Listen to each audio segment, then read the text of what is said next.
So people ask me, well, what does it mean to be autistic? What's, what's good, what's bad, what's somewhere in the middle? And there's a lot of parts to being autistic. There's getting hyper focused on something, or there's, not being focused at all on something, or feeling like the world's gonna end because one thing's ended, or the world's unimportant or anymore because you found something that's important to you. But one of the biggest, I don't know, curses, gifts, maybe, I don't know.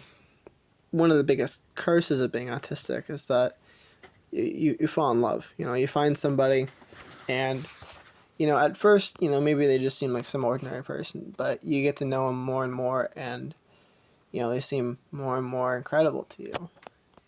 And time goes by a little bit, and, they feel really incredible.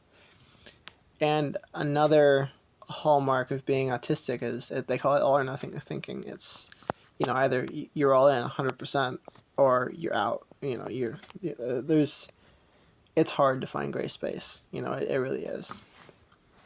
And when you go all in and you follow that tangent, it's like the rest of the world around you becomes irrelevant. It's not important anymore.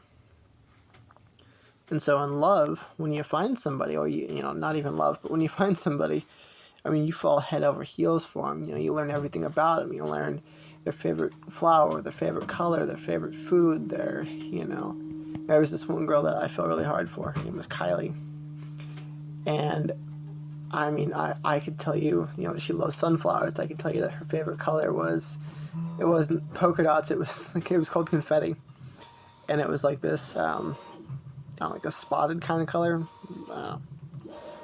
And I could tell you that she was a natural blonde, and I could tell you her eye color was, I want to say, brown.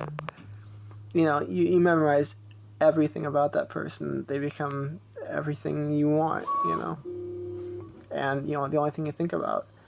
And because you do that, your heart goes all in. And the reality of being autistic is that because you do that, you scare them away almost 100% of the time.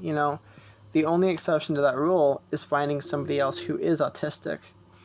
And, it's kind of the same thing. Either they're all in and you're all in, or they're all in, you're out, But the reality of it is when, when you realize that the person's not all in, it breaks your heart. And it's like, you don't want to go on anymore. You don't want to, breathe or eat or do that kind of shit anymore. The reality is you got to get over it because it's life. It's going to happen. But, you're either in or you're out. And that's a hard concept for autistic people to get. And, luckily I've learned a little bit about autism. So, it helps me kind of learn how I function, how I operate. And so, I know about these tangents. I know about going all in and going all out. To some degree, I can do gray space. If I really, really am devoted and I really care about it, I can really try to do gray space. But, that's what it means to be autistic. And it's hell, because you'll break your heart over and over and over again. You'll fall for woman after woman after woman. And at the end of the day, it just hurts over and over and over again. But, there's things in my life right now that I want to try to go halfway in. I want to try to be gray about. But anyways, that's what it means to be autistic. Now, the biggest hurdle in being autistic is falling in love with someone. It doesn't matter who they are, but if you are autistic, you got to keep that in mind, because if you don't, you'll push them away completely. And you don't want to do that. So